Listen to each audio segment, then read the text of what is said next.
world to the conservative position where, yeah, you don't want the federal government taking care of this shit. Why? Because they're not going to fix it.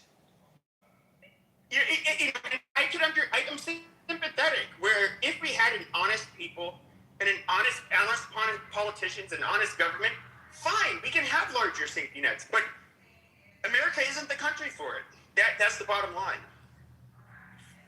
Hey, by the way, United States is not worse than Mexico. You said Mexico was more fraudulent than America had, and that's actually bullshit. It's more corrupt, absolutely. Yeah. I said corrupt. Well, yeah, same thing. Well, I mean, but I didn't say it's more corrupt. Are you really going to try to convince us that Mexico's not more corrupt?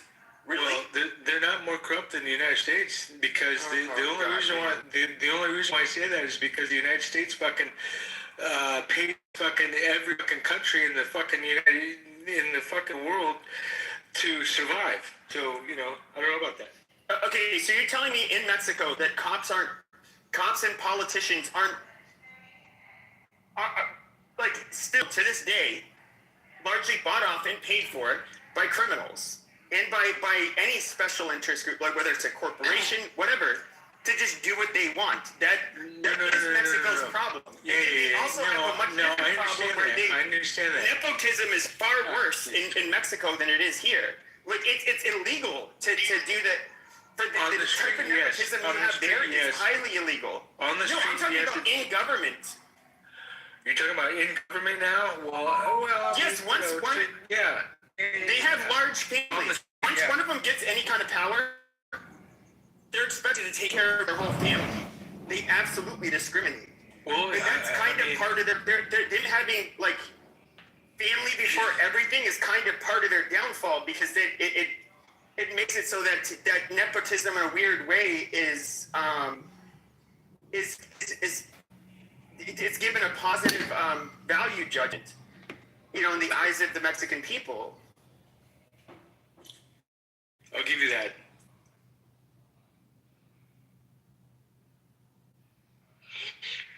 Out of all countries, who is the most corrupt, you think? Like, just out of all the countries? Anybody have? I think there's a ranking, isn't there? They do have a corruption index. Yeah, you gotta look that up. I mean, I'll look it up. Colombia.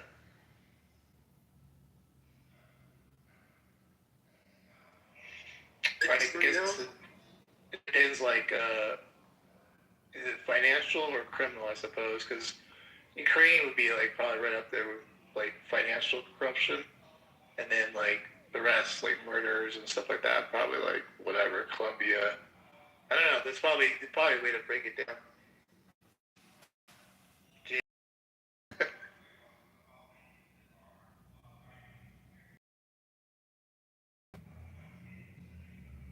I forget the name of the word for it in Israel. It's like anybody who I guess is familiar with Israel, they know this word. I don't know. I forget it. I think it starts with an S, but it's what you would call like a sucker. And people on here have explained it to me. Like they're like, no, that is a thing. Yeah. It's in other words, don't be the dumb sucker that plays by the rules in a way where you will, not come out ahead. And so there is like, they look down on, in a weird way, I don't know how to put it. It's hard because it's culturally different, so I don't know how to really judge it. It's kind of like natural, like to their culture, the corruption. And if you aren't doing, they think you're a sucker. Is that a good way to put it, or not? Yeah, like if you aren't at least willing to bend the rules, or if you're not willing to do what you need to do, it's like you're a sucker. And I don't know. I'm not. The street hustle, whatever. But if I was, dude, I'm not gonna lie. Like, I'd be down with that. Like people. Okay, so I'm okay. This is gonna sound anti-Semitic. I'm sorry, really sorry, but like some of the most cutthroat people, just business-wise, to like really have to work with. That's, you know, I have not my dad or anybody else, but other family members who worked in like the garment industry in New York City, shit like that. I mean, they are being very, I guess you can say like adept and they're very when it comes to business and very difficult to work with, especially if you're an outsider. But like when they're amongst themselves, I highly doubt that changes, and I can only I can only imagine doing business in Israel, like personally. Well, have you ever heard the term "out Jew the Jew"? I mean, that's, you know, that's fucking classic, you know. I mean, yeah, I've heard that. The thing is, though, is that they have like a tight knit. Like in a lot of these industries, they'll become very tight knit, and I feel like, and you look at this with Jews, they tend to go into certain industries, and then highly nepotistic and highly favor their own. And they're going to. There's going to be a bitch to work with because of that. And I'm not, you know, I get it. They're a small group of people. But you're just repeating tropes, which applies to every tribe, every group. Every tribe, to an extent. It could be blacks. It could be Chinese. You're saying what applies to everyone. You are. Really, no. Just say it. Say it with a different race. Okay, all right. That's not entirely. You're such a fucking dude. Shut up. French and British and Canadians, they all do that. No, they don't do that. Canadians don't do that. They're so stupid. I don't think Canadians do, but Pepe, you're in the blend. It's not. Yeah, just put him in the goo. Probably. Have you ever worked with a Jew, Pepe? Yeah, I worked with Jews, but never in a Jewish-dominated industry. So it's like these were just people like me. So, but it's a thing. And yes, there are other groups that do this, where they'll tend to maybe have market capture of a certain industry. Jews, if it's obviously the media, Hollywood, advertising, specific fields, especially ones that are influential, the garment industry, that's another one. There's different. The diamond trade is one where they're known for it. But they tend to. They are extremely tribal, and it's like, yeah, they're not going to share. They're going to want to make sure that their tribe has control over that industry. And I do think that if you have a specific group of people, shut your fucking mouth. Okay, can you just Google him? You are liable Just Google him. People. It's called bigotry. It's called racism. It's stupidity. Just Google him. It applies to all groups. He's an idiot. It doesn't apply to all groups of people. Gotta move you You're an idiot. Okay, there we go. Move down. Yeah, it doesn't apply to all ethnic groups. The thing that you also have to remember is they are a very small ethnic group. Tribal identity and like how tribal you are greatly increases the smaller you are in numbers. So they're going to be more tribal because there's fewer of them. I think if like white Christians were only 0.02% of the world's population, we'd be super fucking tribal. Right. Let me ask. Actually, is the diamond industry? What industries do we know that they got locked in? Like I think for sure the diamond industry. I'm gonna look all this stuff up. So Hollywood's a given. You can look at just the media in general, whether it was print media, it was broadcasting. Here's the thing. If you look at the 1970s, 70% of the ownership, just the ownership, was Jewish. Then if you start getting into like who was also in other words, they were so saturated in the media in general that if you start looking at who was on the editorial board, I'm sure she'll show up. She made some good arguments. She showed that they're not Jewish owned, like most of the Hollywood. No, I said in the 70s. Oh, you're about the 70s. So yeah, 70s was at their peak, and so in the 70s, So you have ABC, NBC, CBS, the major, broadcasting channels. Then you have the major publications. I believe it was like Newsweek. I don't know if the Atlantic was. New York Times definitely was. I got a question. Then a bunch of the other. Hold on a second. Yeah. But a bunch of the other ones, and it's absolutely, they dominated that industry. Advertising. What is it? 52nd or 42nd Street? I forget the name of the street. Like that was largely Jewish. I'm not saying that they. There's not like a nefarious thing that's going on here. Is they ended up capturing that industry, Right. and dominating. And just to our point, they were very good at doing, like, the little, what's word you just used a few minutes ago? Very good at, like, sneaking, not sneaking, but you know what I mean, getting their fingers in. I don't know how else to put it, Well, I think, Hollywood, they were the ones that, like, were the pioneers. So if you think of, like, the film industry, they are, like, the OGs, the originals, the people who founded it. Right. Now, when it comes to television, that really spins off from Hollywood. When it comes to news media, so I'll make this as concise as possible. So we limited the number of Jews that could go into Ivy League schools, for example. We had a hard quota on them. So I think it was like, initially it was like 10% maximum Jewish, 20, they increased. And one of the reasons was because if you do purely merit-based admissions into Ivy League universities, even though they were like 2% of the population, they could make up 30, 40, 50% of the people that would get in based on merit. Now, with that being said, these are very educated, intelligent group of people that I think that, once they're in industries like the let's say news media, they're going to dominate. I mean, they're going to be extremely overrepresented because that's how they do academically. Right.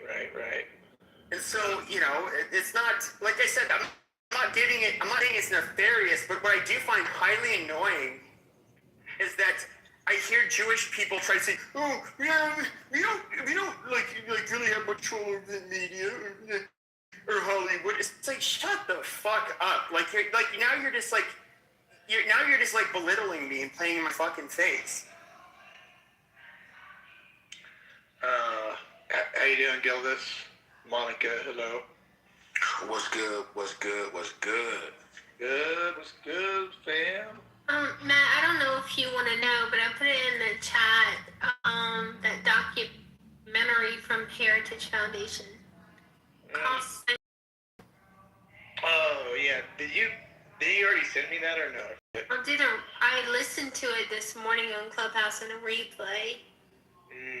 It just, the window to watch it for free is closing. What was the name of it? Was it about that guy that was just promoted by Donald J. Trump? I don't know if he was promoted by Donald J. Trump, but I heard he got a job. Is that the guy that was a veteran?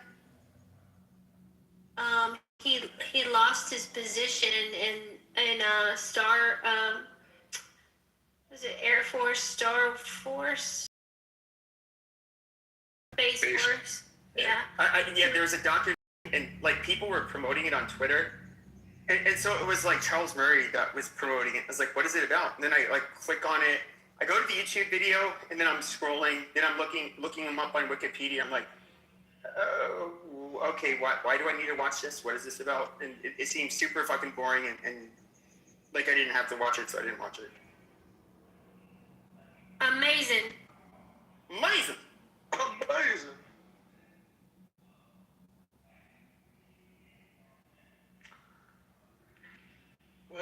Well.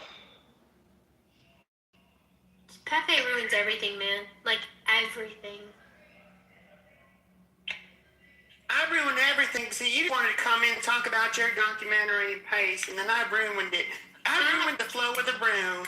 Matt said hello to me because there was a lagging conversation, Bright Spark. You brighten up every conversation, sunshine. I love it. Maybe they were coming kind of hard on you last night. What Yeah. did you take? I don't know. What was all that about? Well, I had a few drinks and I was like talking to them and like Adam's being just a sassy little faggot is what he does, and I was just like, I don't think they got it. Like They didn't. Yeah. like I came from another platform, and so I've been years already, and managing rooms and stuff, and I felt it out for a couple weeks.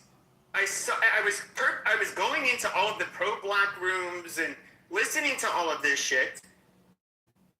So then I open up my own rooms, and I literally start saying how I feel. But this is where I was kind of like, my goal was to be their narrative destroyer. And I would say, oh, we're killing you guys at such a high rate. Okay, let's go ahead and look at the statistics. Let's look at how many white on black homicides there are. Let's look at how many police officers are killing blacks each year versus whites. How many police officers are getting killed by blacks versus whites. Let's just look at all of that, and then they can't really come up with anything other than a narrative in response. And then a lot of them. Because there's a good chunk of the black population on Clubhouse that does just resort to being fucking ghetto, and so they go, oh, I'll fucking kill you, cracker, and all of this other stuff. It's like, okay, mate, thank you for proving my point. Amazing. Oh yeah, thanks for me, chimp. Amazing. Thank you. You proved my point even more. And that was what I did that kind of stuff, but then at the same time, I was giving them the same, like when you would go in those rooms in those days, they would. You could start talking, and then a black woman would start talking over you. They'd be like, hey, cracker, you hear that? You hear that sister speaking? You shut the fuck up while she's speaking. Mind your fucking manners. And then I'd be like, oh yeah, okay, sure. And so Monica wanted to come off mic while one of these Tyrones were eating. I'd be like, whoa, shut your goddamn black mouth. There's a white woman speaking. Who the fuck do you think you're disrespecting in my room? And they'd be like, and they'd all be chimping out in the chat, and it's just like, oh, amazing. So like it when we live by the same standard. That's funny. Like I would do all this. So it was a time and a place. BLM was a big thing. This is a lot of black people in this app. I had a battery in my back because of all of the BLM bullshit. Now, where's BLM now? Where's that? It's gone. Trump has been elected. Exactly. What do I have to bitch about now? I know. Well, how about this? So, there are things that could come down the pipeline. It's just, we're on a lull right now. Like George Floyd, right? That's the retrial with Chauvin. I mean, it's a possibility. I think they're looking into This shit that. exonerate his white ass. Yeah, That's so bullshit. Like that room would bring back exactly a classic white America room, right? And then we call it there's a whole bunch of these other ones. Right? Oh, obviously God, I can't believe I already forgot the names. The stabbing of the white kid, on the beach. Yeah, the Ukrainian girl. Yeah, there's a whole bunch coming up. No, Austin Metcalf's death on Carmelo Anthony. Yeah, there's that, and then there's the black guy, which, by the way, I just want to tell all of the white people in here who think that it's bullshit, he was declared mentally insane. This motherfucker was already diagnosed with mental illness, or excuse me, with schizophrenia before he killed her. That stabbing was so abnormal because she did nothing to him. He was responding to internal stimuli. He cut her throat because she was unfortunate enough to be the one sitting in front of him. No, he's the guy who should have not been on the because she was white. No, she didn't know. No, you don't know that because you don't know that. No, you don't know. No, because you're giving a false narrative. How about you? What he said when he walked, shut your fucking mouth. You're interrupting me. Shut your fucking mouth and don't interrupt me. How about that? When he was walking away, shut your fucking mouth and let me finish. You're gonna say what he said when he was walking away is he said, I killed that white girl. I killed that white girl. Okay, that's rather descriptive. He killed a white girl. True. Now, to say that was his motivation, no. Monica, I worked with this fucking population. I worked with this population for fucking years. Hear my argument. Like, this is what you're not understanding. People with schizophrenia do not have. They do not have. What he was doing. They are not able to have. The The more you're off mute, though, the more you'll have to take. Just hold tight for a second, Monica. Let him get it out. Then I've been on. Okay, well, shut your fucking mouth. You saw me on mute. Shut your fucking mouth, Monica. Not helping Monica stop. Come on. Okay, Pepe finish, and then The Monica little can go diva after. needs to. Yeah, I know. Yeah, shut up, you fucking bitch. Pepe, be quiet if he doesn't. Go ahead, Pepe. Go. So, yes, okay, I have somebody who worked with this population, okay? A normal thug or racist, he doesn't just like slit some bitch's throat on a fucking subway. That's not how it works. He would end up, like, if he hated white people and wanted to kill white people, he would go out on a fucking spree. With him, and of course he's not a thug. Thugs generally target other thugs who are a victim of opportunity. What did he do with her? He slit her throat and walked away and said, I killed that white girl. I killed that white girl. The guy was he's obviously mentally fucking ill. And I get it. See, here's the one thing that I really hate. And Monica, this is really funny because I'm much more of the pro-white person than you are. There are people that are like pro-white that seem to get lost and think that being pro-white is everything. It's the most important thing. It's not the most important thing. There's many important things. You wanting to preserve your people, countries that you live in, is important. But there's many other important things, whether it's political, religious differences, all kinds of fucking shit. And there's all kinds of ideologies, and even within our groups, people that we do not get along with, that we have to fight with. But yes, there are mentally ill black people that will do stupid, crazy shit like this. Right. Okay, Pepe, go on mute. Okay, Monica, make your statement and do your thing. Go ahead. The reason why we know. Can you guys hear me? Yes. The reason why we know he targeted her because she was white was because when you look at the video of her stabbing, there were 4 other people around. I think his name is Decarius Brown. 4 other people around him. He chose her. Who was sitting in front of him? Wait, hold on. Hold on. Who was sitting in front of him? Why am I being interrupted? Like, he went on for 5 minutes, Okay, Matt. I got it. Go ahead. Go. 4 other people around her and him. She sat down. He became agitated. And he stabbed her. And when he got up, he said, I got that white girl. I got that white girl. And he trailed her blood out of the light rail.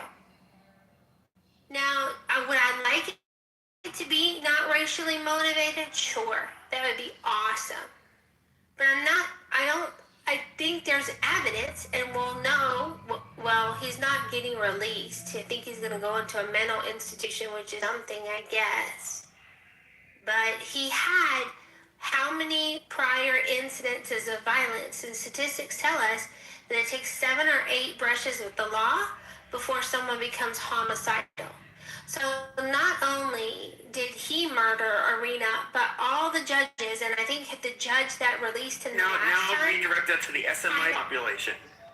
I don't. You know, Matt. I'm not fighting with Pepe tonight. All right. You can opt out. That's fine. That's okay. You're rewarding him for being an obnoxious prick.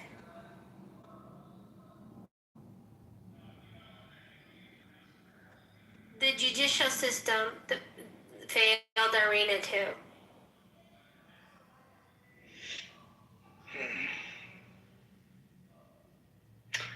Do you think... So he's already been convicted. Is that right? Anybody know? Oh, yeah. Yeah, sure. And so when that happens, is that you end up getting a civil commitment generally to your state hospital. Now, people who commit crimes like that generally never get out of the state hospital because they're considered a risk to public safety. So if you being locked in a loony bin, I would rather be in prison personally. And by the way, a lot of people don't realize this. Their state hospitals are actually a lot less safe than our actual state prisons, because the people that get sent to the state hospitals, generally they have very few beds, so they basically consist of a lot of people that were civilly committed that were not found fit to stand trial. So it's a lot of, you have a very violent, mentally ill.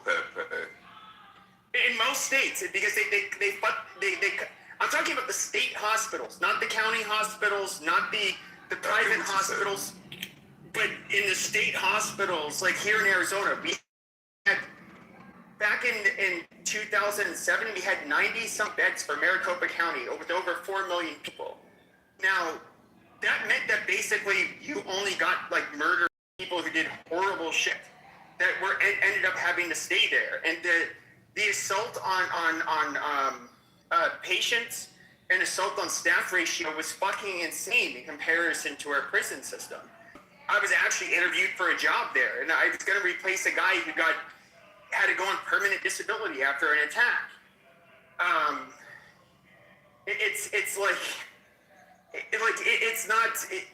These people do usually end up spending the rest of their life in these fucking facilities. These people like him cannot be rehabilitated, and he's going to prove that while he's in the fucking system. I mean, that's just how it is. And Monica, I get it.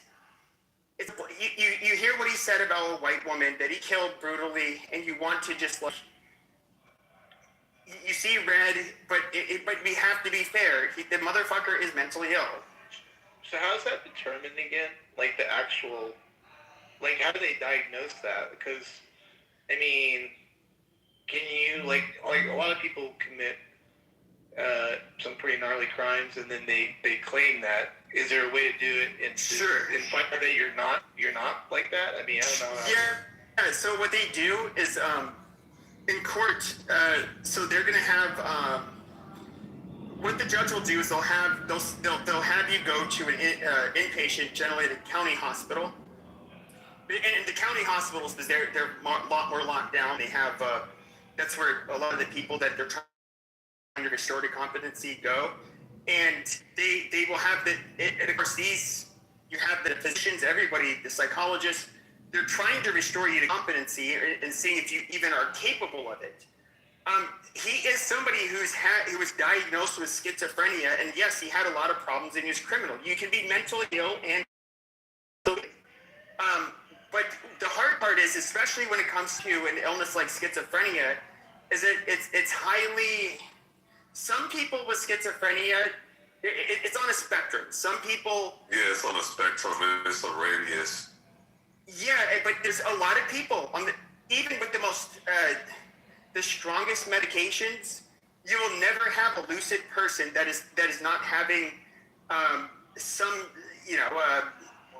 is not experiencing psychosis. Because because we all have issues. So like, there's got to be like this. Is the bar high? Like I'm trying to get at is like I could go out tomorrow and kill somebody, and then like, we all have something going on, like something. Can I just claim that? I mean, well, no, you will get tested. I did have one person. I did have. Yeah. One, I can't, and I have to, because I will literally get in trouble if I talk about this. But I did have one person I case managed that went into the state hospital, and he was a bit different though, and I would say it's not a typical case, but he did have mild mental retardation. It's MMR. Yeah, and this shit, diagnosis. I would say just back away and let somebody who's not, don't have that same commitment say something, right? Yeah, so he's basically somebody who is had a low level of cognitive functioning, in addition to having a psychotic disorder, who did something, I can't talk about it, but nobody was killed. But there's a very high likelihood people would have been killed if there wasn't an intervention. But he was, found, he was unable to be restored to competency. And I do think, like, with this guy and his history, that is absolutely likely the case. And do I think we should make exceptions because it's a racially motivated, which even then, I don't know that it was racially motivated. He literally just made a descriptive claim. I killed that white girl. Yeah, he killed the white girl.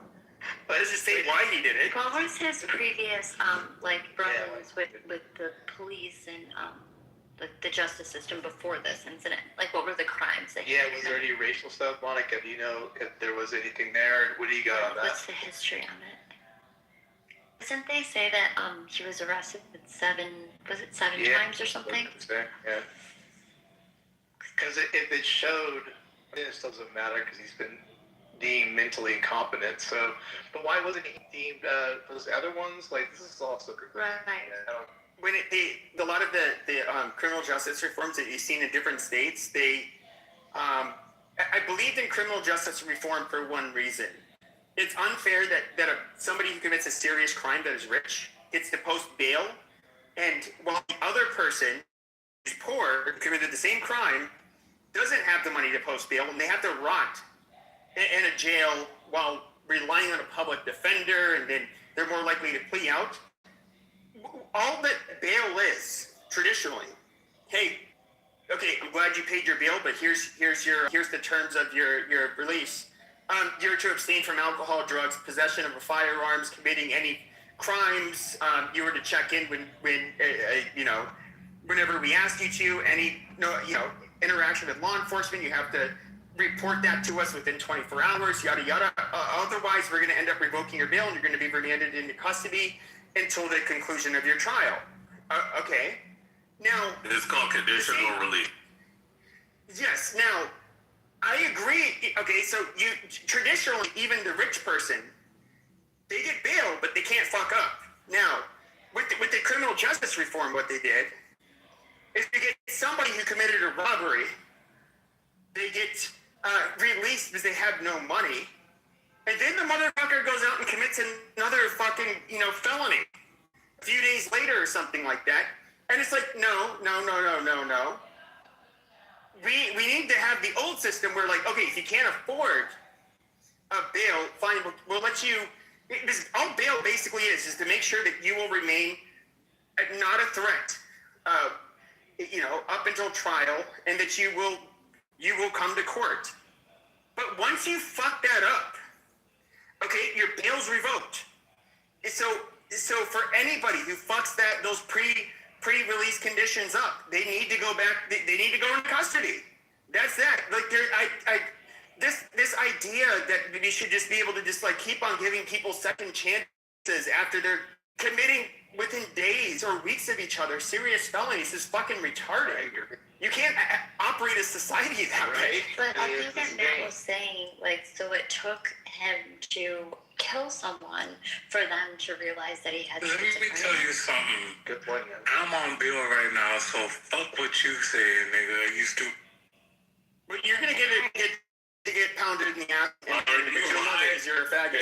You're out of jail? I'm actually like that in real life. I really do be slapping niggas in real life.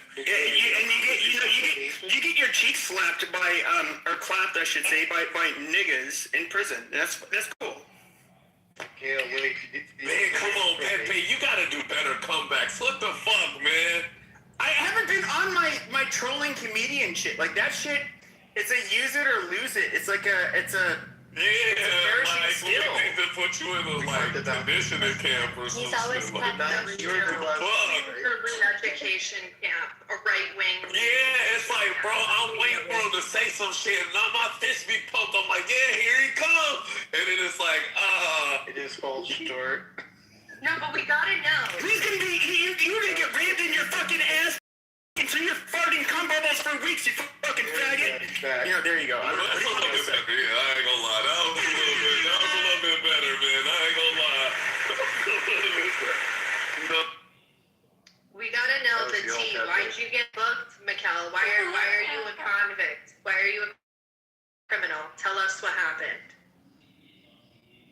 Come on, don't be shy now. Prostitution. We know what it was. He was at the bus station begging for customers, and then he got caught. No, he stole nail polish after he had his mani-pedi. Oh, shit.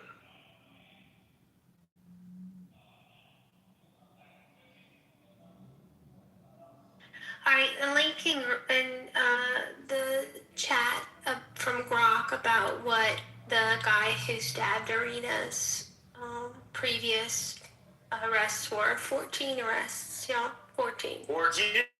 Do you know what the problem is, though? I'm being dead serious. It's not, this black person is, this is where I get really annoyed. I get really annoyed. Amazing. I get really annoyed with the people that are pro-white, and they look at this mentally ill, unfortunate soul who really doesn't have control over his own mind, and they try to use him as like the poster boy of a black racist. When this motherfucker can't even manage his own life, or probably a goddamn thing in his life. And it's just like, okay, you need to choose your shots. You know who's really, really, really, really, really to blame here? All of these fucking liberals that want to give these people the kind of leeway to do what they do.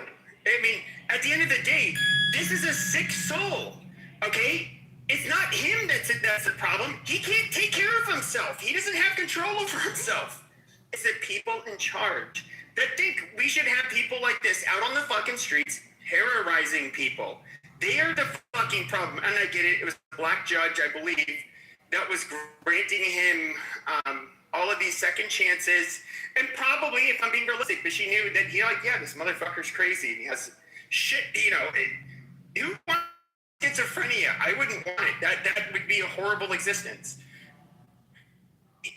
But at the end of the day, the biggest problem is literally white people that want to maintain control of the, especially the Democrat Party by weaponizing shit like this, like, oh, bail reform, oh, these poor blacks, oh my God, they do nothing wrong. That is what they do. Hey, man, can you make hearings not needed so I can invite a couple people up that I'd like to hear from? And you can put it right back.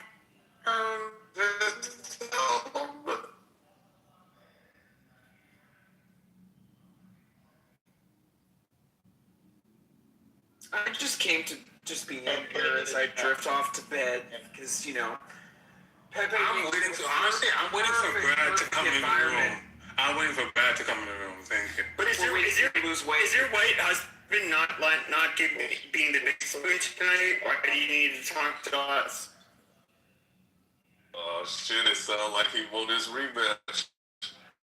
Okay, that's so boring. Yeah, figure. I'm boring, but this is not even my. First of all, this is not my stage. Matt would not want. In order for me to do what I did, I would have to have control over the room. Sure. I don't think once again, I'm not doing the Pepe show. This is not the Pepe show. This is Matt's fucking hour. Say I'm boring all you want. I'm here for this half hour. It's the Matt show starring Pepe. So J-Lo, what do you have to say? What do you show me? She's mad. You see, she's one of the Zionists where it's like you can agree with them 89, but then you push back, 10% of the time. She's like, oh my God, you're an anti-Semite. You're Hitler. Oh my God, you hate the Jews. J-Lo. No, you're the old head bitch that cries. It's about to get sleepy.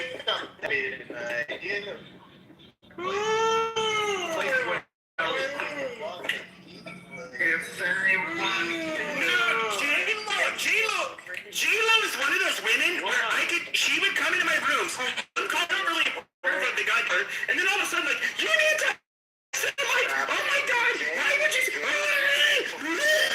But her big fucking entity here. That's exactly what happened. How about you not being anti-Semite? Okay, you didn't have a problem with the racist like me, so I ended up being critical of Zionists. That's a really funny part. Nothing to do with Zionists. You're a racist. Yeah, no. It's had everything to do with you're full of shit, ma'am. Because we know that for years you've been following. For years you've been following me, but you did not have a problem with me until. No, I've always. I know, but this is a new account. That's fine. And you didn't until a month or two ago. Until you didn't until a month or two because because You're racist. you had no problem with me being a racist, ma'am. It was literally up until a couple of months ago when I started being critical of Israel. That's when you started unfollowing me. That's literally how it started. That is how it started. At least he called you man. The Yenta crocodile tears.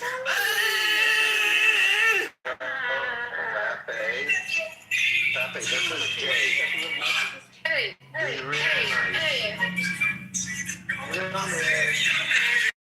You're just bombing some kids. I said, Jew man. You. Hey, I'm not gonna do it. I don't know.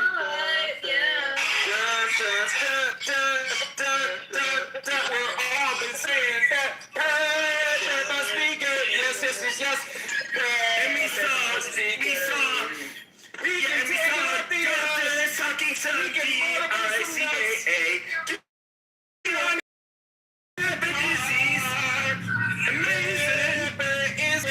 Yes, and Dr. X is D-I-C-K-A. You already said you wanted to fuck me, so I already know that you love me. You think I'm hot.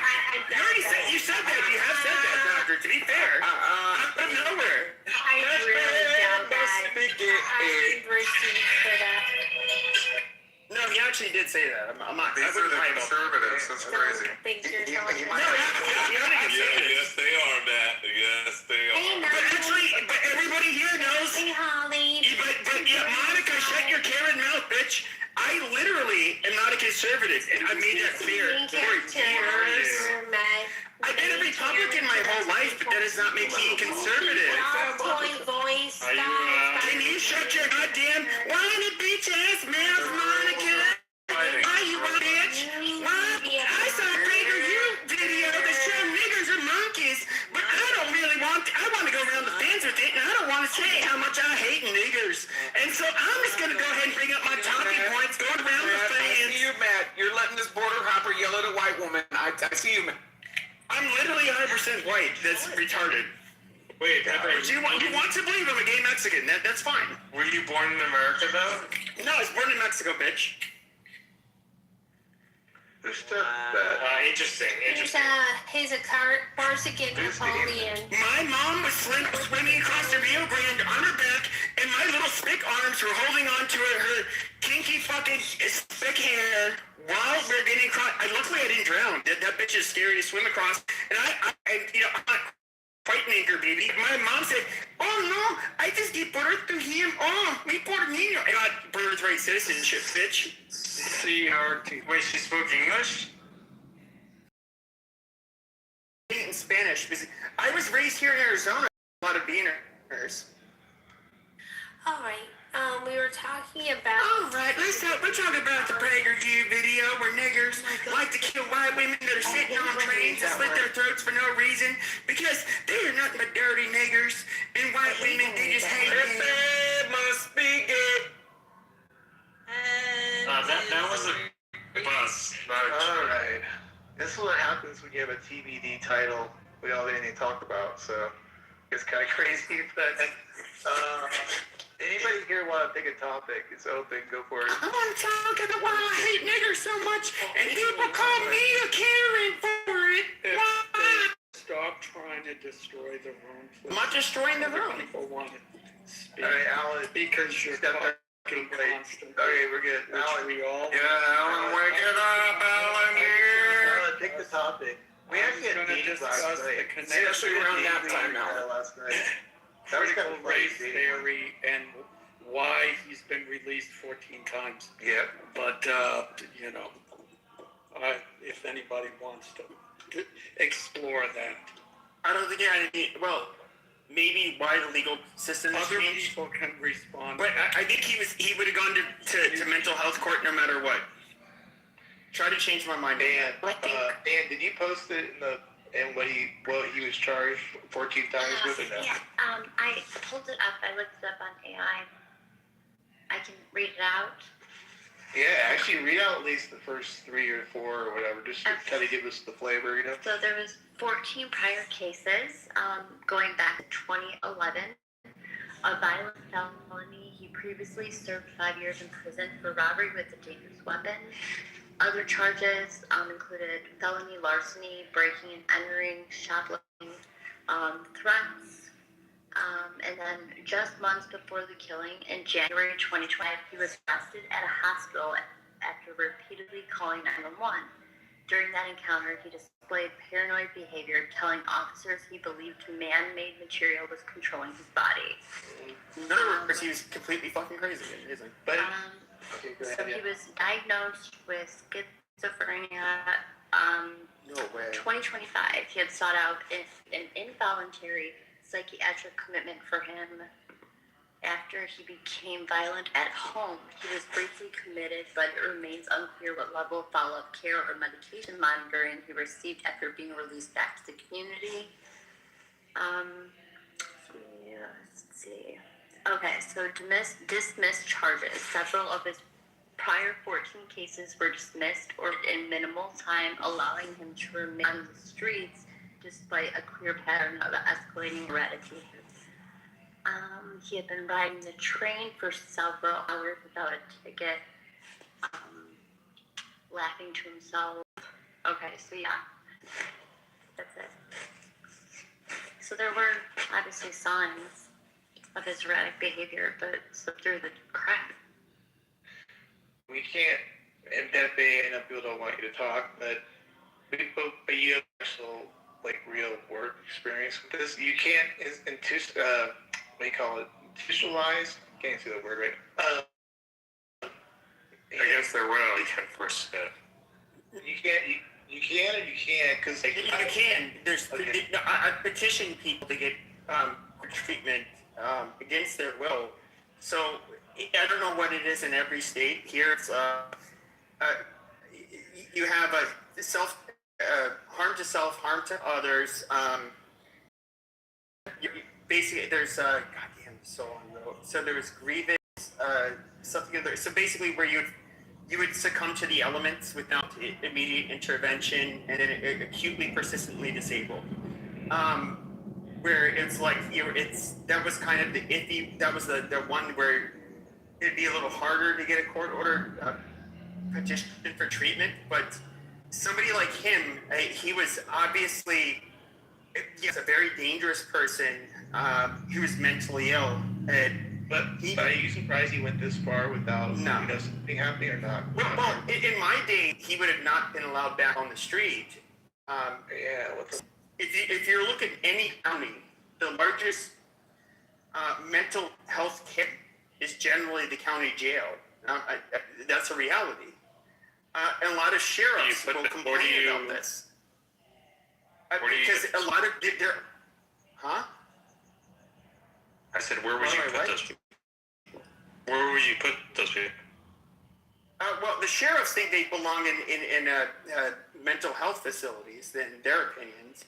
I'm not here to judge it. I'm just saying that it's a fact that the county jail system tends to be, in any given county, is the largest, has the largest treatment centers or mental health treatment centers for people that are in custody.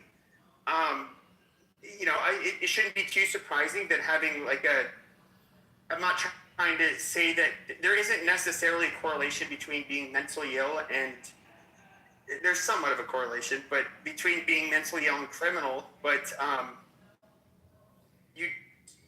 there could be a little bit of an overrepresentation there. And I don't know, this guy was fucking crazy. Is there anybody here that opposes, put away, whatever you might call it, early on? I'd just be curious. I didn't know if there's anybody that's...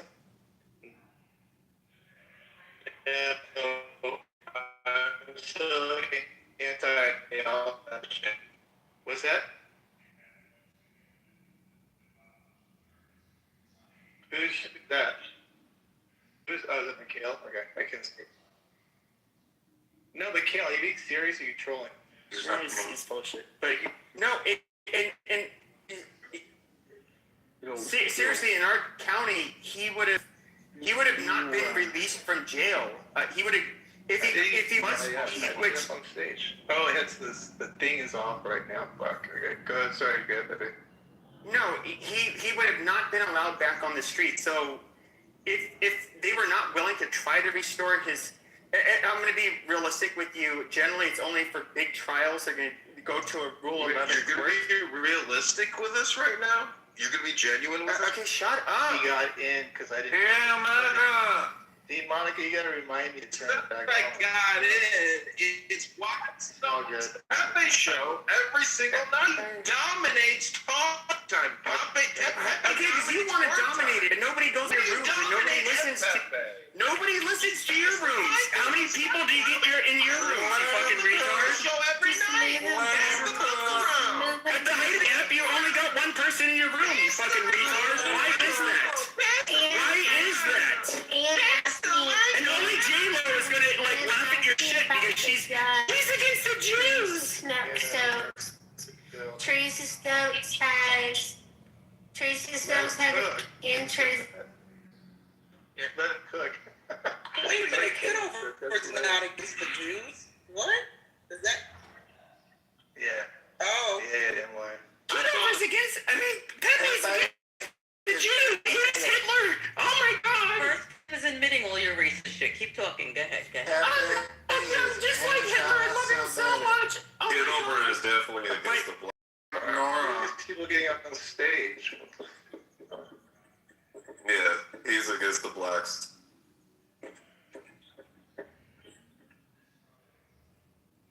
We love the blacks. Well, it's funny. After October 7th, so many of the Jews. Spirit of the universe. What's really funny is it's really funny how Jews after October 7th became Republicans and they became anti-ELM and they started being kind of racist and pro-Western.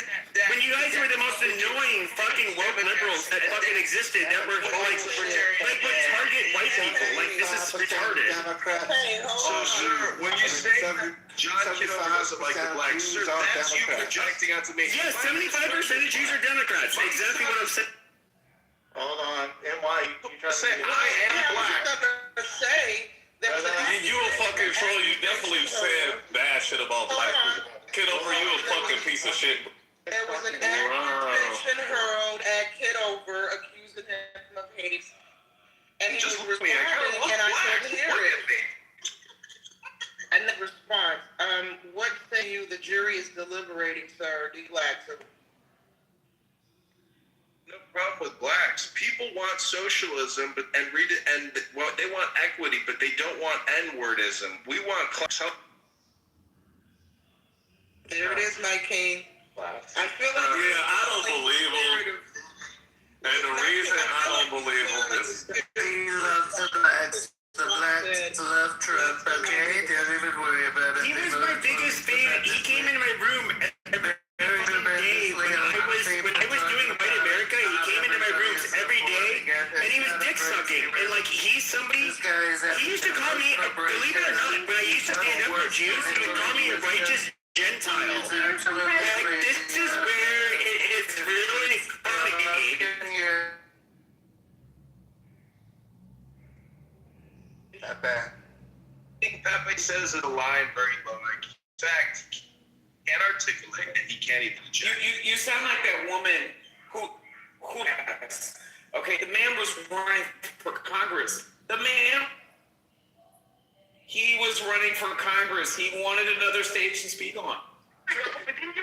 And you apparently got married while you were on Clubhouse the same day. Like, really? Are you fucking shit? Yeah, wake it up. Like, I was literally trying to take it. He was like, Adams, I've always tried to avoid like being like mean to you, but like the fact that you keep on digging like you did last night, like I go, but I'll be like real mean to you. So I'm just saying, if you want to go there, we can go there. Well. Oh, what? You're gonna get my accountant? That's what you're gonna do? Wow. I mean, in other words, you want to be a bully. You want to be a bully and then basically try to get their account clipped afterwards and they respond. Like Adams, I haven't been talking shit to you or doing anything to you, but but you're being very disrespectful and going after me out of nowhere. Like, this is fucking retarded. Pass the mic, please. Thank you, Doctor. No more tantrums for the night, Dr. Adams, I wasn't fucking with you. I wasn't talking shit to you. Pepe, please. Let's progress. Alistair, somebody kick this fucking faggot to the goose. Why is he on stage? Just fucking conversation. I'm sorry, why is a fat foreigner asking me a question? You need to not be pressed about You need to lose weight. You don't need to be pressed about Clubhouse. You need to press yourself on a scale. Because you know you're not seeing me. Thank you. And you know you're not skinny. Thank you. Yeah, anyways, you know you're not seeing me. I'm not going to even give you a little even inch. What are you saying? Go eat some pork. Exactly. Yeah. That's exactly what I'm doing, actually. Thank you. You're in tune. You're in tune. I got you in tune. The pork is not kosher.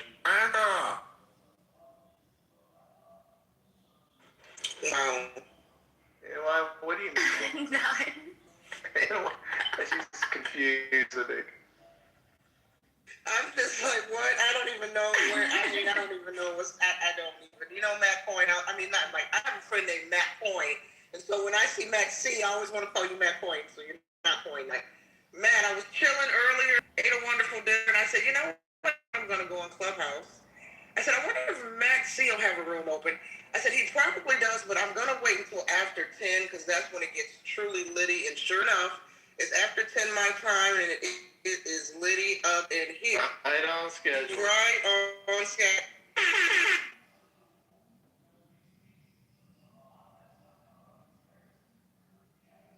So quiet. So anyway, the judge that the case before Arena was killed in January, the judge released. Yes, released it. Yep. Yeah, we know. How you feel about that, Monica? How you feel about this Negro, killing like How do you feel about this Negress judge that passed judgment, or I should say didn't pass judgment on this Negro, and allowed this Negro to slit the throat of a white Aryan princess? How do you feel about that?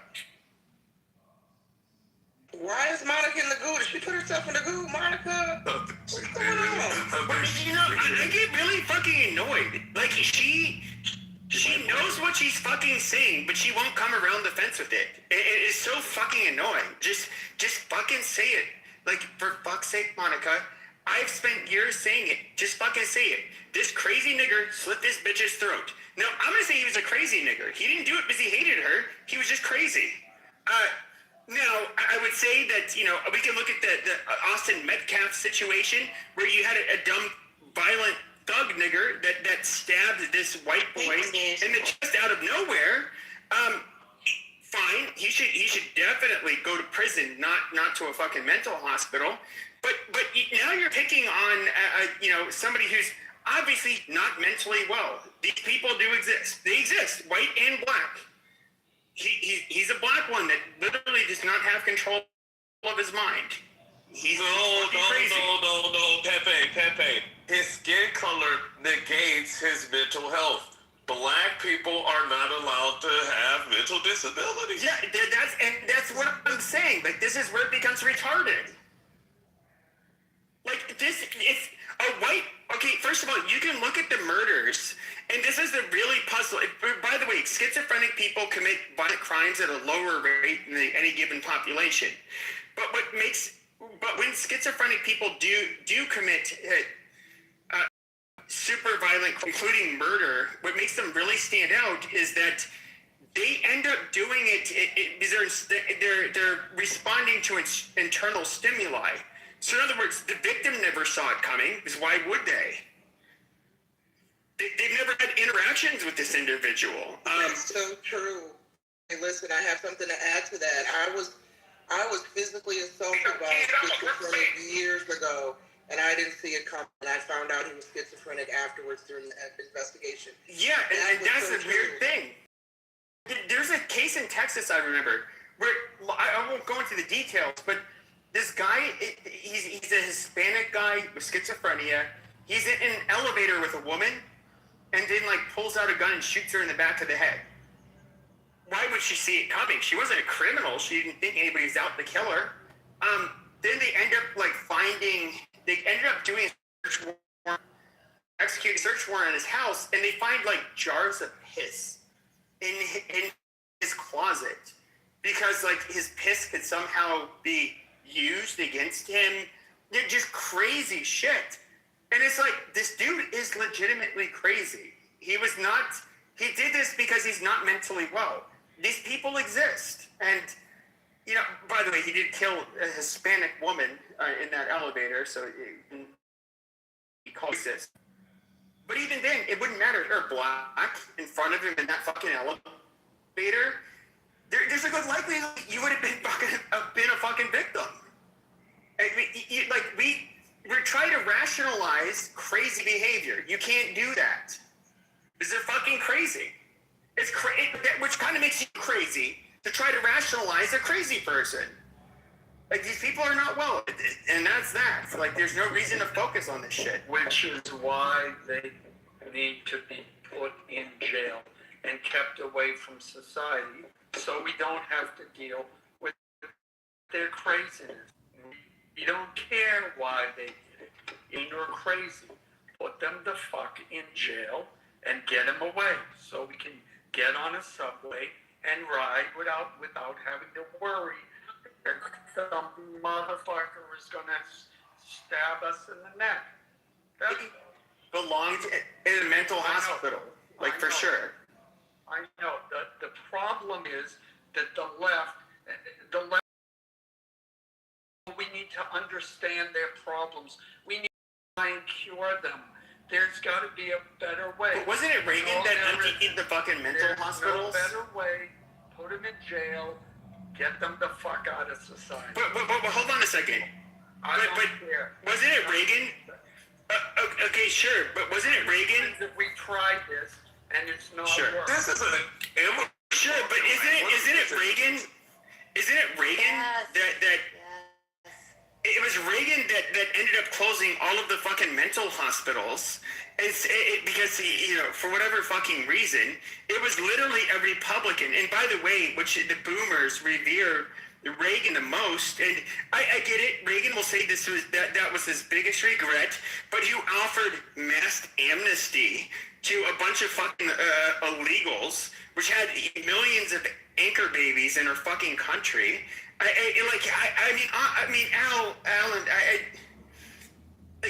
Why should this was something caused by Republicans? And if we look at who was most hawkish about immigration at the time,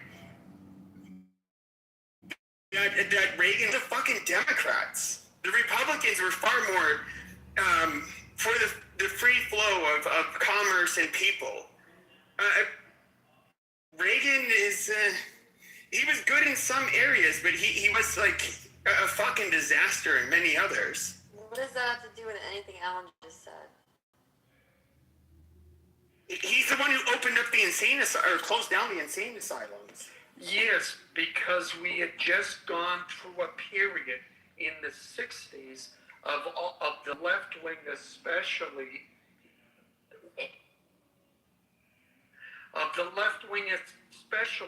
pushing these ideas and narratives on the country.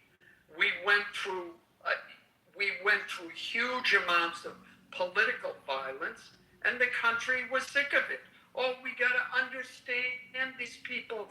We got to cure them. No, we're not going to cure them. We're not going to put them in fucking jail. Some might get cured, great. They can go out and be members of society, okay? But you hold up a 7-Eleven, you get 3 years, good. That's 3 years. We don't have to deal with that motherfucker trying to hold up. What you hearing the 60s and shit, Alan? What you hearing the 60s and shit? I was growing up in the 60s. But you was here. And even as a kid, I remember seeing the violence on TV. No, I'm saying, like, was you still in, like, your home country or here? Come on. King. Come on, it's not a hard question, bro. I was born here. I thought you was an expat. No. Oh my I'm God, warning you. King. Expat is yeah. the wrong usage of that word. Whatever the fuck. No, I know what it Immigrant. means. It's fine. Yeah, whatever. He can be an Armenian expat. No, expat. Patriot. Shut up! Stop trying to correct me. I'm black. Shut up. Anyway, the whole point is. King. Well, go ahead. I don't like the way you're saying Armenian. Hard. With the hard R, man, I had to be heavy on the hard R, right? Yeah. Oh, shit. See, now, I didn't say that.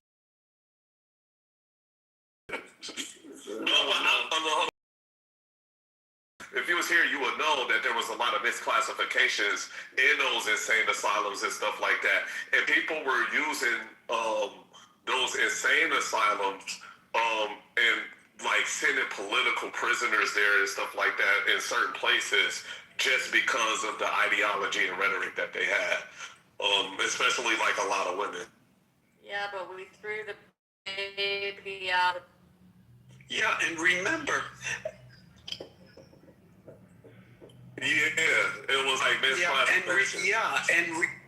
Medications they had were some of the old antipsychotic medications and tricyclic antidepressants, which have a lot of side effects. And I would say, like, with the advent of the SSRIs and SNRIs that you had in the early 90s, or it could have been late 80s, where basically things that could have been somewhat disabling for some people could be treated or remedied, with an over-the-counter medication. I know a lot of people are just saying SSRIs, whatever.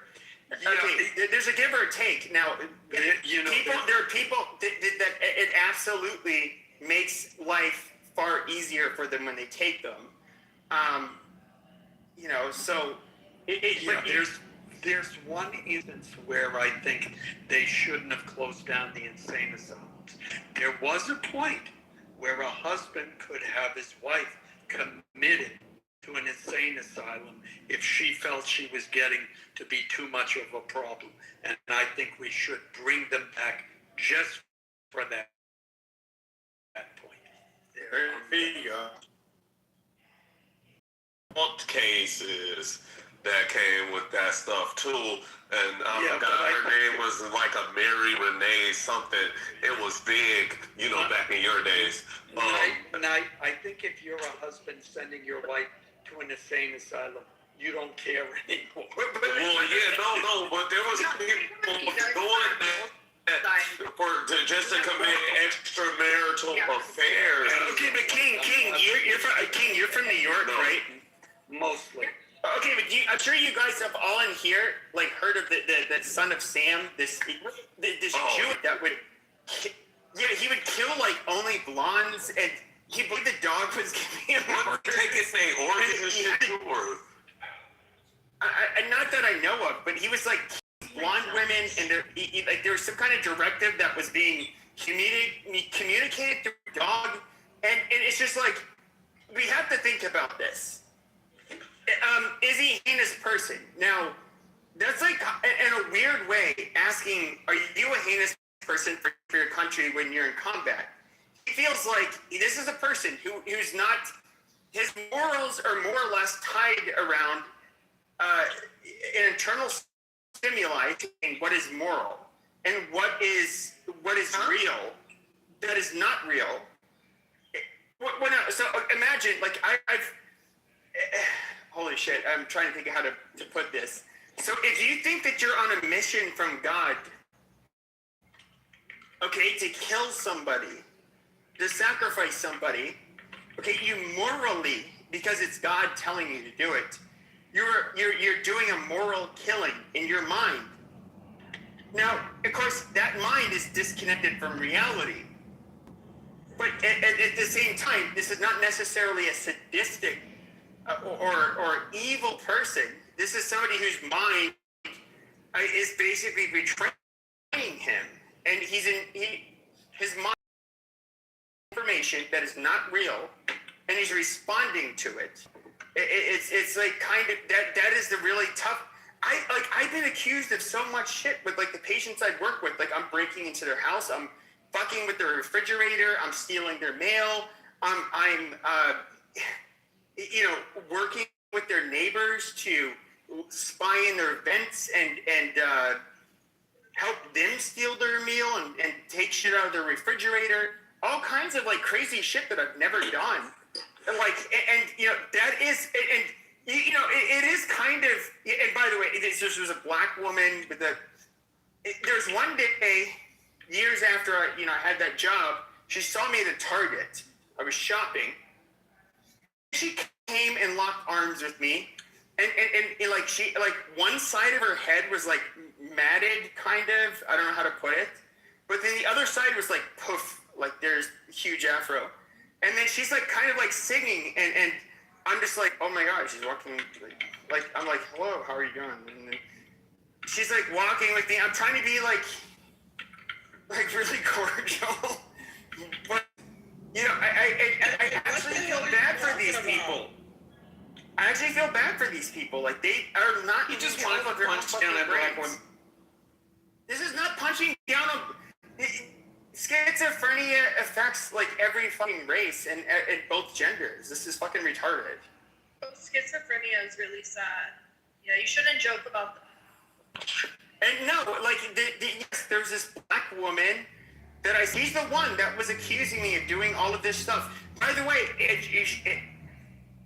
this is not an uncommon thing. Like, they will think that people that are they're involved with in any capacity, whether it's through their treatment, family members, anybody, somebody with schizophrenia they will have like paranoid delusions where you're somehow caught up in this conspiracy to harm them, and that's happened to me, and this woman is fucking suffering. Like, that is like fuck the race bullshit. Like, imagine you are literally not being targeted, but you believe people are out there fucking with you. They want to kill you. They want to do whatever horrible shit to you, and they actually fucking believe it.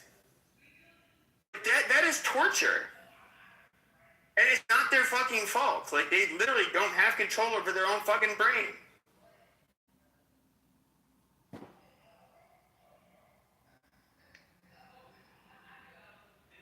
Yeah, I had a roommate years ago. She wasn't schizo.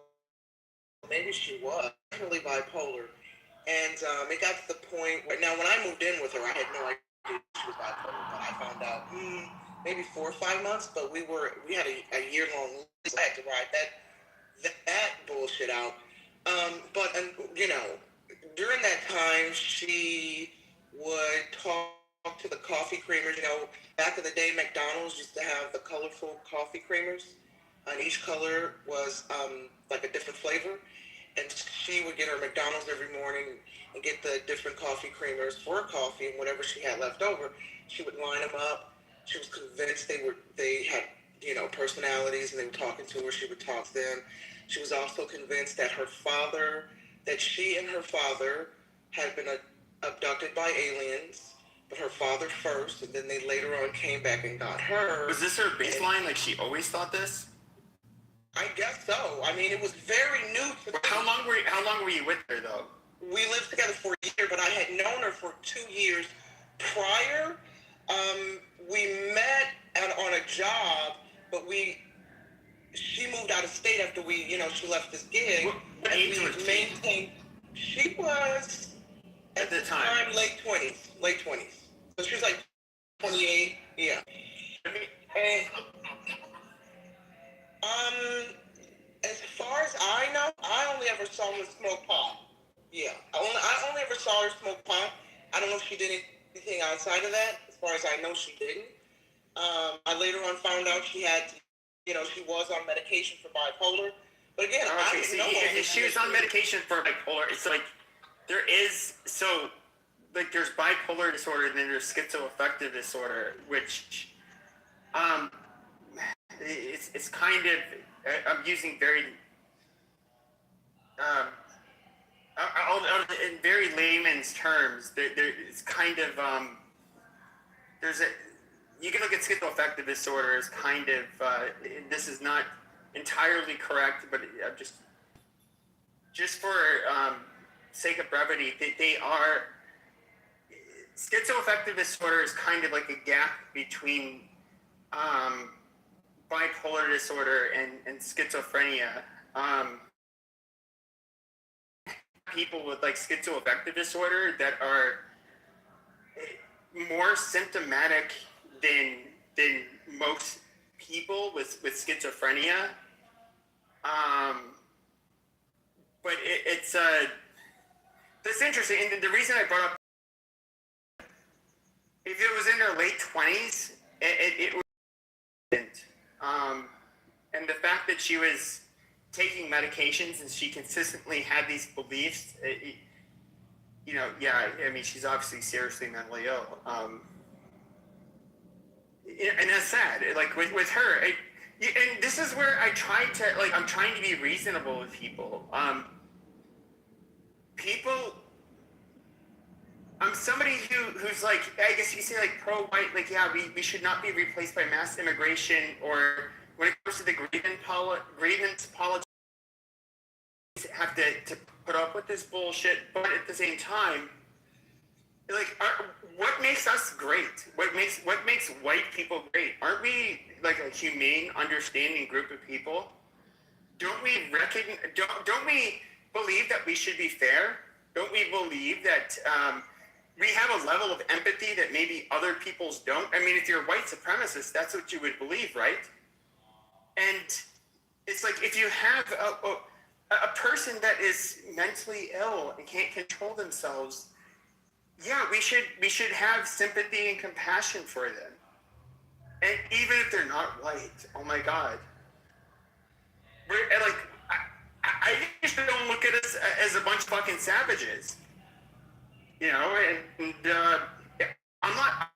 I've never like just killing people or mistreating people or hurting people that are of a different group from us. But, you know, a lot of people, that's kind of where they will go because they're pro-white. And most of these pro-white people, they're not the neo-Nazi types. They're fucking retards, they're dipshits, they're fuck-ups, they'll never come around power. Nobody wants to deal with them. I've hated them for the years I've been in the far-right circles. I couldn't fucking stand them. And you know, I don't think any adept individual is gonna ever buy into their bullshit. But so I'm saying, you should have compassion for everybody. As a white person, you should have compassion for everybody. There's you should not want to cause harm or hurt people that are different than you, especially people that are like vulnerable, that are mentally ill. Like that's just fucked up. What if they have a different political viewpoint than you? Yeah, but if they're mentally ill, I mean... No. There's a regular person, but they have a different political viewpoint. Do you feel they should be harmed?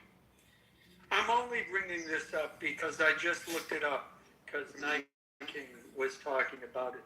In the 1960s, by 1970, there were 5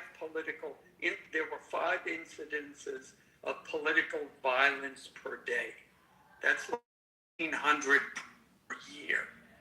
And even now, I think the most that the right wing has done when it comes to political violence was 120 between 2024 and 2025, except, those were mostly left-wing. The left-wing terrorism has now outpaced right-wing terrorism. So the next time, I only bring this up as an aside, that the next time some lefty says that right-wing people are more violent than left-wing, no. The right has a long, long way to go before they even begin to catch up with the mayhem, destruction, murder that the left has caused. That's why I brought up the 60s. No, I agree with you. I agree with you for the most part, but what? And I've understood this for years. The left is more violent, consistently at least. They're more violent, but more in terms of when it comes to the far right. There's one group of people, and really, to be realistic, only that will go to a black church and pray with the parishioners and then kill them because they're a bunch of fucking N-words. And that's the far right. Go to a supermarket and kill all the blacks. Yeah, that's the far right. And then when it comes to going to a synagogue to rack up a body count, amongst the Jewish people is the far right. And you know we have to be realistic. The far right does not consistently do this, but when the far right does commit violence, it tends to be very horrific. And you're right, Pepe. And the vast majority of people on the right condemn that. On the left, No, I agree. They celebrate the violence. I mean, I was sitting at an event and two gay guys are sitting there. They're looking at a thing, they see Trump, and they say, yeah, I wish he would just die. It's celebrated on the left. Violence, all of the attacks on Tesla, which are included in the tallies for left-wing violence, it's all celebrated by the left. It's a violent party, yet they're the ones with the compassion.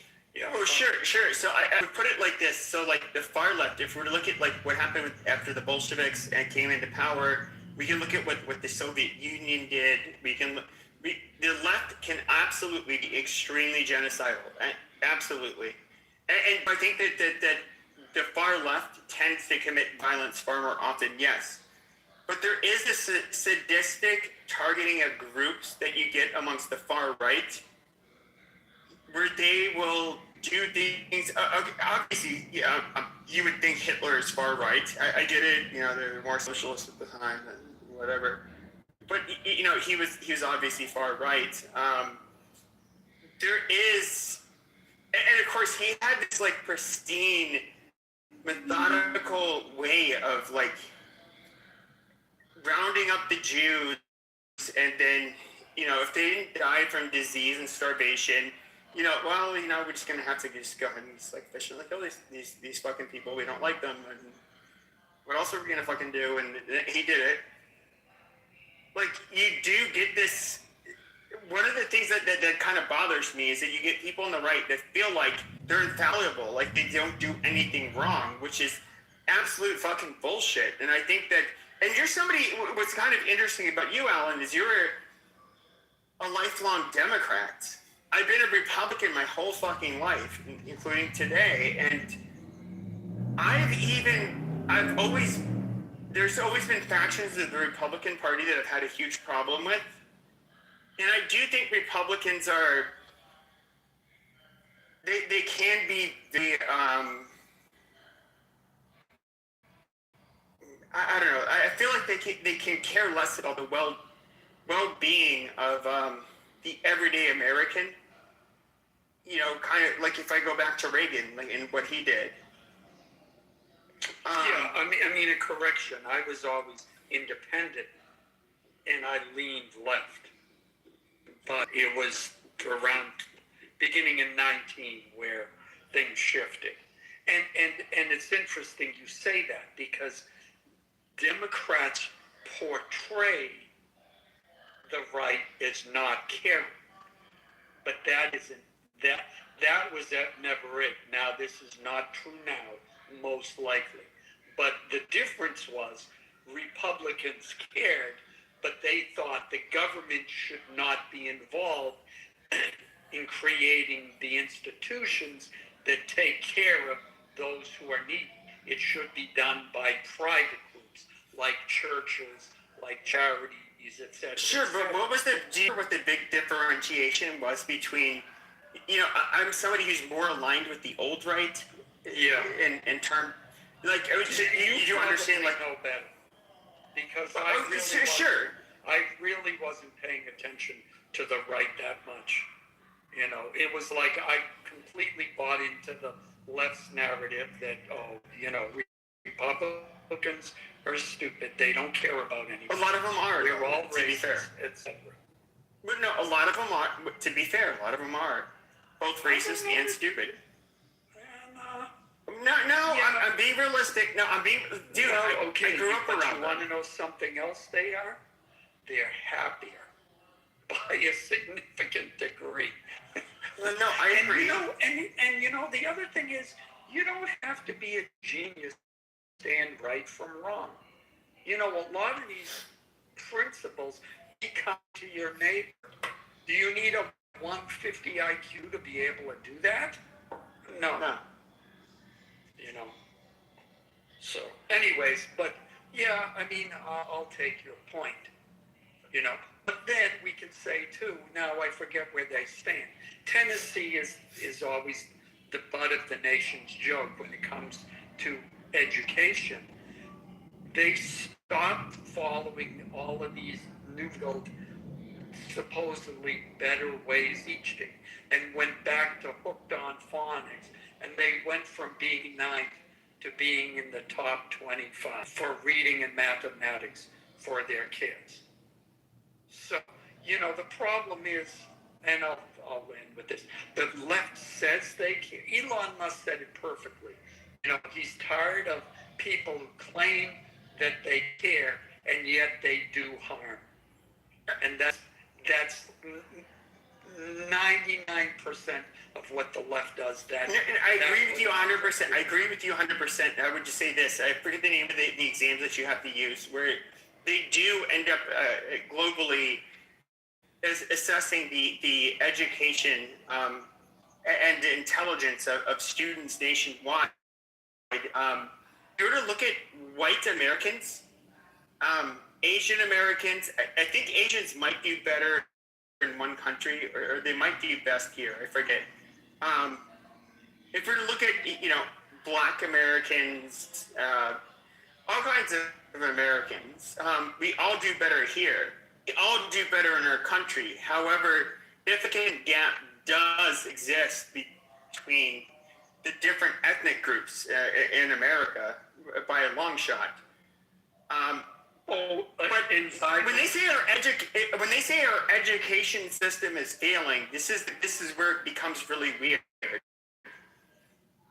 We have the most educated Hispanics, the most educated blacks, the most educated whites, all living in a place, which, by and large, we at least if we judge by the demographics of the United States, we're succeeding there. But when it comes to the overall national averages, yes, if we only had whites and Asians, we'd obviously be doing a lot better. Asians do better than whites, obviously. I think a lot of you guys know that. But the blacks and the Hispanics don't do as well as us. And we can look in Israel even, for example. We were talking about that country earlier. There's a huge gap between the Mizrahi, especially the Mizrahi and the Ashkenazi. A huge fucking difference. They're not the same. They had different selective pressures for a few thousand years. But like wherever you have like the Ashkenazi Jewish population go, they tend to do really well. Nobody can deny that. Well, yes. I'm sorry. Yes, there are differences between different racial groups or ethnic groups or groups from different environmental pressures that may have helped or hindered them. But I just as to point it out, in that the Tennessee example I gave, it was majority black. So it's not, it's not that somehow in this particular case there's a deficiency within the population of black people in the United States where they. I think that the problem. There's finish. It's number one. They're being taught with crap craft methods, which include, again, the lovely CRT, and look up Teaching for Service, which is a big, that's a group that has a major influence. They had a major influence on when they defined the math frameworks in California. That's number one. Number two, Asian students do more homework. They know this for a fact. They're doing much more homework than everybody else, including white kids. That's double that of white kids. No, I absolutely understand that. Yeah, I guess makes the difference. My position is, though, and I'm just going to be very frank with this. I do believe there is nothing you can do in terms of human intervention to make it so that white people can be on par with East Asian people as far as academic achievement. And I do not think that, as well as Jews, I don't think there's any fucking remedy where white non-Jews can be as, they can achieve the same level of academic achievement or intelligence for that matter. And I do not think, and I'll go further, when it comes to black people, I don't think there's anything you can do to make parity with us. This is not me trying to shit on people. I'm not saying white people are the most intelligent people, but this idea that we can achieve parity through nurture, I find. I find it's kind of silly. There are mitigating factors. First of all, one of the things that is assumed when we talk about IQ, one of the things that is assumed in all of those things is that when you look at a person who's, say, 120 versus a person who's 140, that the person who's 140 learns things more quickly. But it assumes that both people will, given enough time, or that the 120 person, given enough time, will learn that material. And that's the mitigating factor. So one can say, is it that Asian people are smarter, or is it that they have a culture that pushes them to study more? But what comes first? Well, is it the culture? So hold on. But does their high IQ parents make it so they raise their children better? It's both. Because you can have an high IQ person, but if they're not putting in the time, the person with the lower IQ who did more homework, is going to do better. Look, you can have a great IQ. No. A high IQ person is not going to do work. Even first of all, like when it comes to the SATs, they're heavily G loaded. So even with like a habitual fuck up that is uneducated, they're going to do better than a person that's like not. Let's just say you have a person born with a 140 IQ. Or that's just what they've ended up developing. Or I should have said genetically, they have a 140 IQ. They're going to outperform a 100 IQ person, even on the SATs, despite being not formally educated. The SATs are highly G-loaded. No, I get that. But a counter example I would give is that if there's a test where you have to name all the elements on the periodic table, and the one guy doesn't study the table, but the 100 guy does, the 100 guy is going to get the A, and the 140 is going to get. Yeah, but that's where I say, that's why I said that it's heavily. So no. Obviously, to be G-loaded, it would have to be unstudyable. Well, whereas the Chinese, obviously, this change when it came to the SATs several years ago is that we made the SATs more studyable, which obviously gave the Asians a huge advantage. But even with that being said, it's just kind of ironic. Like, we can even look at some of the worst demographics in the United States in the 70s, 80s, and 90s, the Southeast Asians, the Cambodians, Laotians, Vietnamese, Hmong, people that came here, most of them, not all of them, were peasants. Their children were highly violent, criminal people, per capita at least.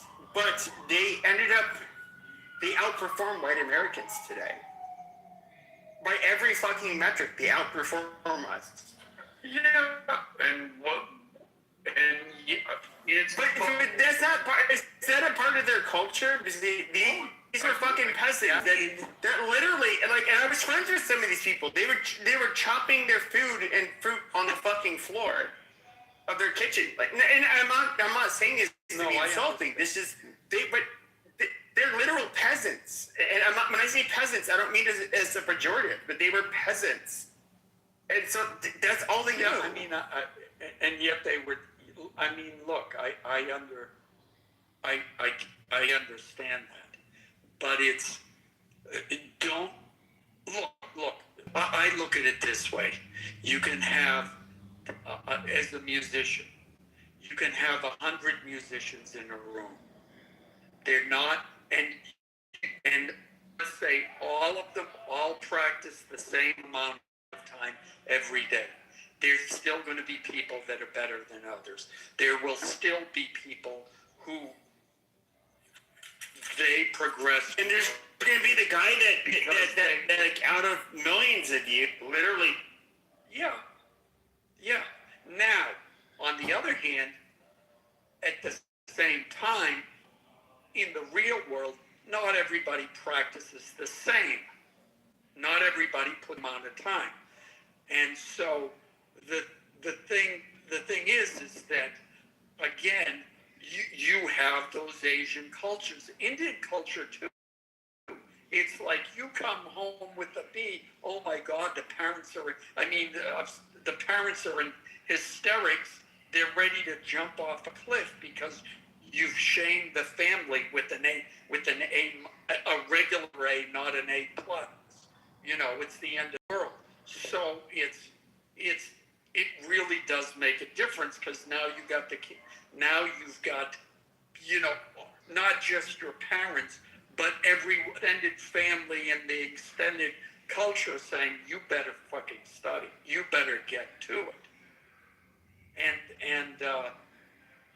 it makes a difference. It just, I mean, there were some white communities where there's that kind of pressure, but certainly, what I remember reading about is the culture in the South was, if you and then you came back and you started saying anything contrary to what the established beliefs were, the comment was, well, that's your education talking.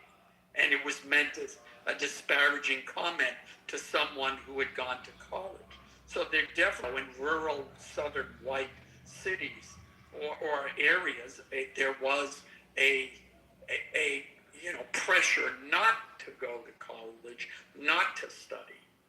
And if you do that, you're going to be stupid. Period. I mean, but it's interesting what you said.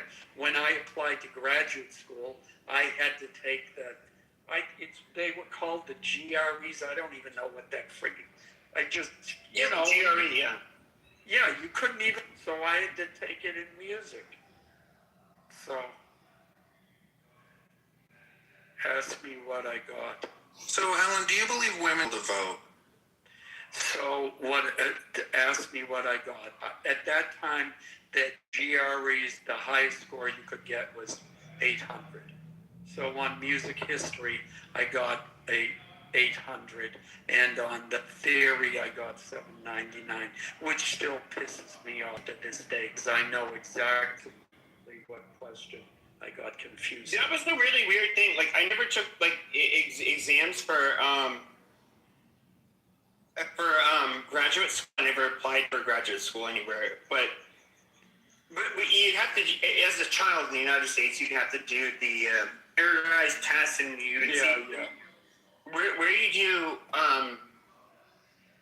how you do, in comparison to your peers, and so I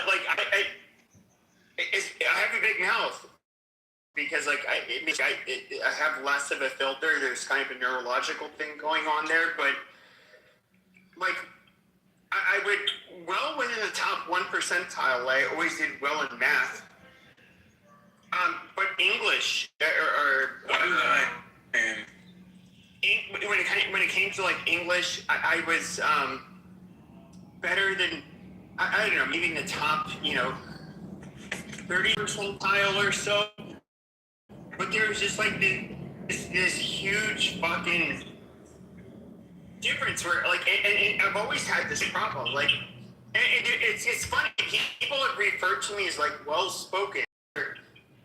People, like at least amongst my peers, that was always my biggest issue. Is I'm not a well-spoken individual. I can put my points across like very crudely and bluntly, but when it comes to debate, I can't use like a very rich vocabulary or I'm not somebody who's really good at that, but I can look at like I can look at things like statistics and data and that kind of shit and just say like, okay, well this is bullshit, and I can easily debunk your points. But I'm not, for whatever reason, like I do think that's genetic, personally.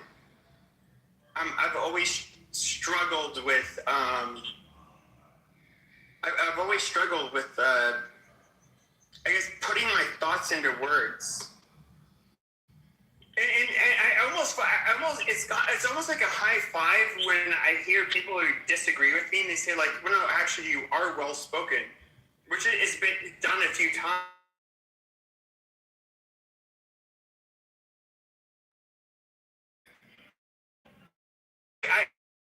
I cringe every time I talk because I realize I'm not doing putting my words, and it's just like I don't know. It's just weird. Like I'm not a very verbally gifted individual by any means, and I don't think I.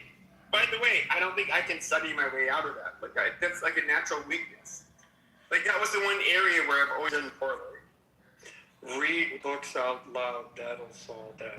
I'm serious. That's it.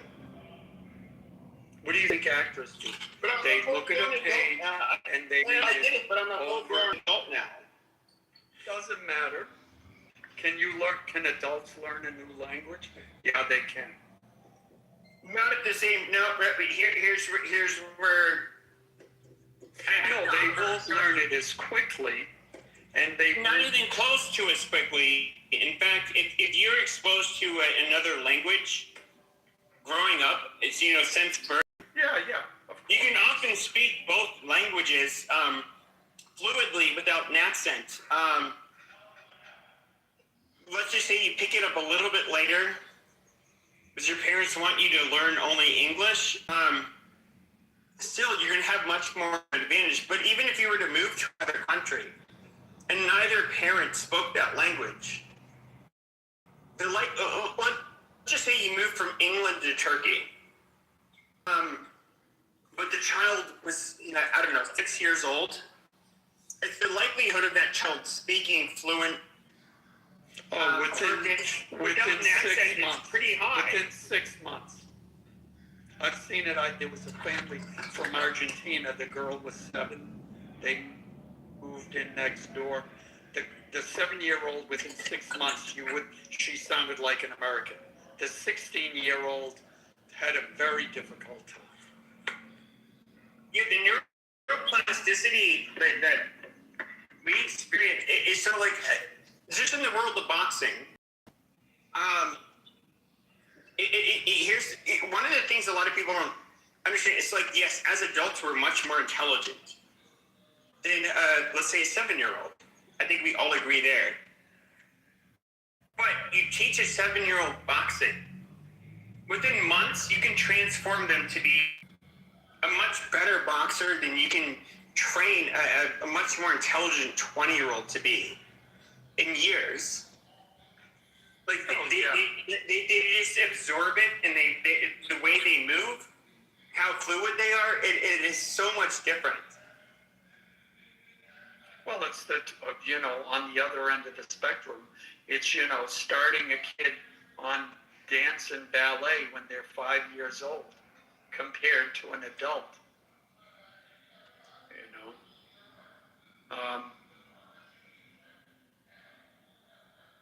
It's the same thing. It's the same thing. But, yeah, I mean, if it was but regardless of how old you are, if it's something you wanted, you could do that.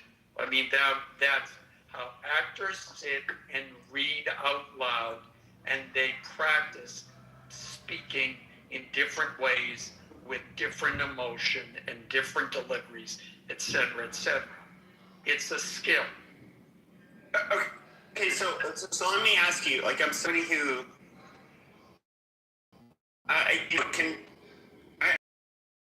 when it comes to music theory, I'm far from an expert. Like, I know all the notes and the major and minor scales. I know, of course, like Parisian, you can do on the second note, you can do a minor key, an additional minor key, and I won't even get into the rest of it. But I know all of it, but I'm somebody who never grew up playing an instrument. I can learn this shit, but do you think that? I think I'm somebody who's been artistic throughout my whole life. That's like, I don't want to get into what I do, but like that is where that's kind of like I've always like, how do I put this? So I was young. I went to art high school, Catholic high school, then to public high school. Went to 3 art dropped out. I don't want to get into it. It's a fuck up. But throughout my whole life, like I was like rather artistic in comparison to other people.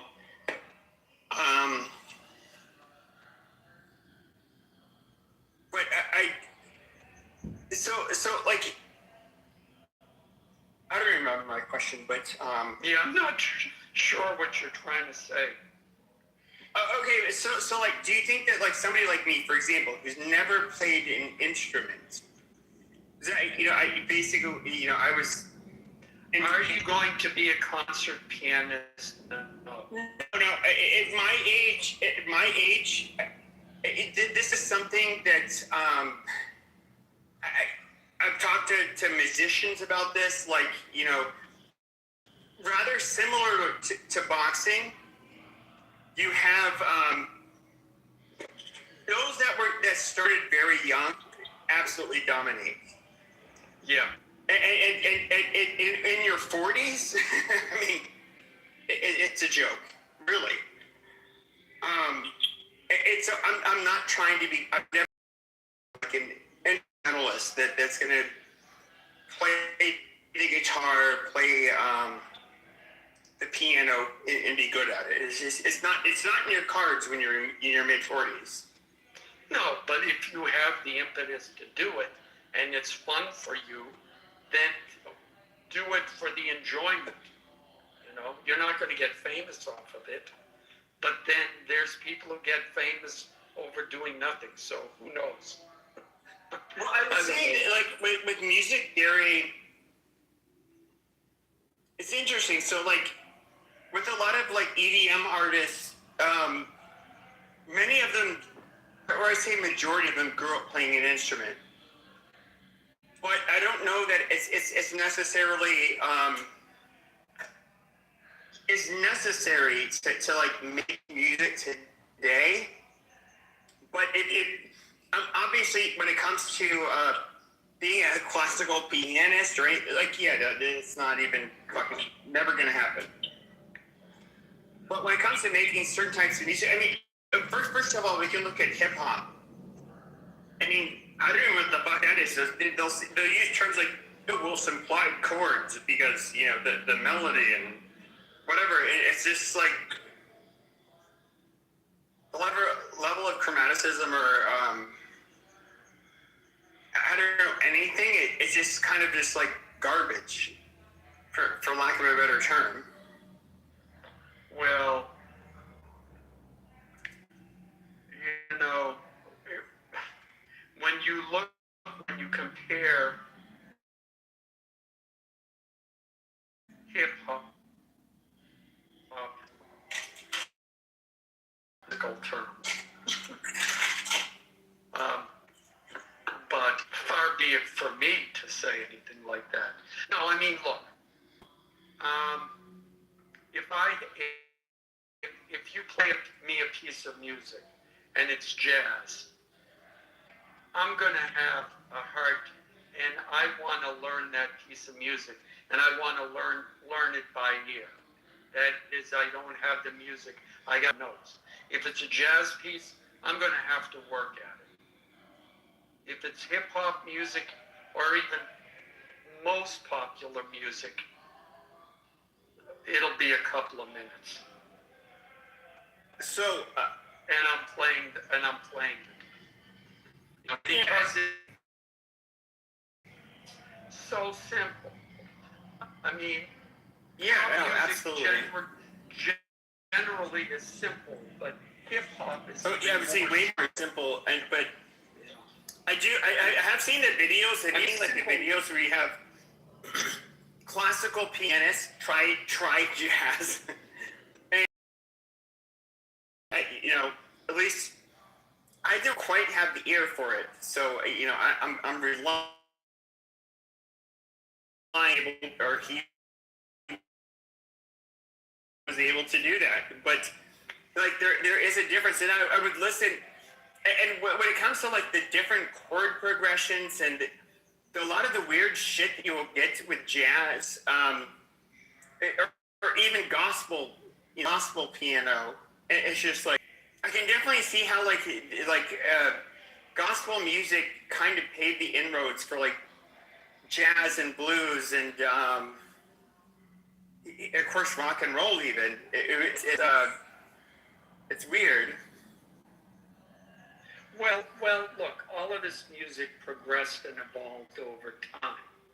And part of it is, you know, you do the 12-bar blues, and in its original form, at first you start with that, and then people start to get bored with that, so you start adding variations, and then it starts getting more complex, and then you start saying, well, gee, I'm tired of using the same chords for every song, so then you start using different chords, and then you start using substitutions for different chords, and you know, all of that evolves over. Is that the biggest issue with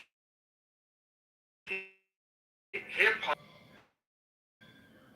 Before that, you had to fit the words into a melody. Once they removed the melodic content, well, it freed you up because now you can say anything as fast or as slow as you want, and you're not necessarily tied to the melodic constraints of it.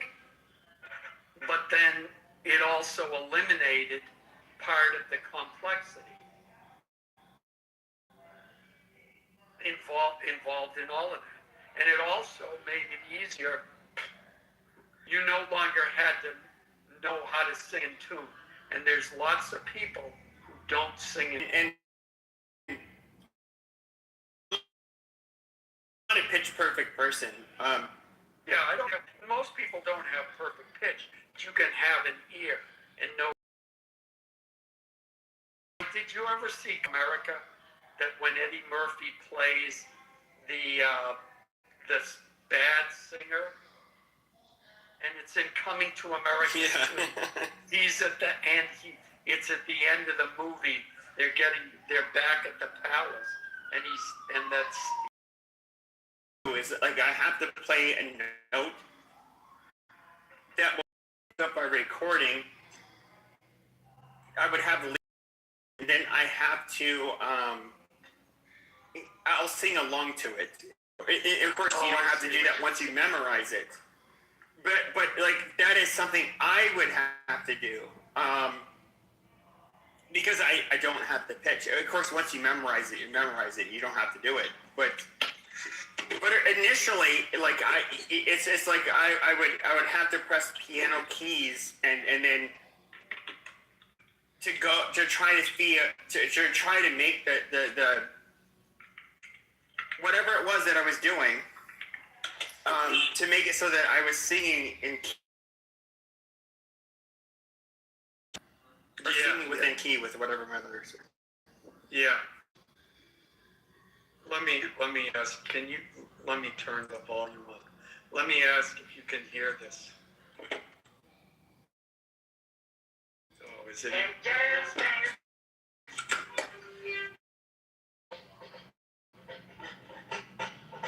You hear that? Can you hear that? Yeah. Yeah, that's a guy, Bob Duro. He took a song by Charlie Parker, which was a bebop song. It was it's melodically it's very complicated. And then he wrote words not only to the theme, but then the solo that Charlie Parker played on one of his recordings. So he's having to fit the words into the notes and make the notes make sense. That's like how, what's the word? Advanced, you could say. That today. So anyways. Who was that guy that wrote Adagio for strings? Samuel Barber. Like, it's not.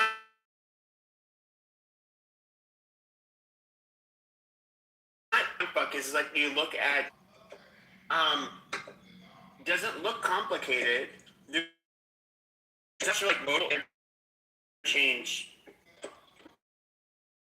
Like I don't. Like to me, I'm somebody. When it came to visual arts, that's what I was into. Yeah. But just like, and I had very limited experience in music, and like how he can make such a beautiful song with what does not seem to be with something that complicated. Well, that's a question people have been asking for thousands of years. Look, the practical answer is you write 100 songs. And Stevie Wonder did this. Like there was a period where he hadn't released an album in a long time. And then I remember reading an interview and he said, yeah, I got like 150 songs I've recorded in the last few years.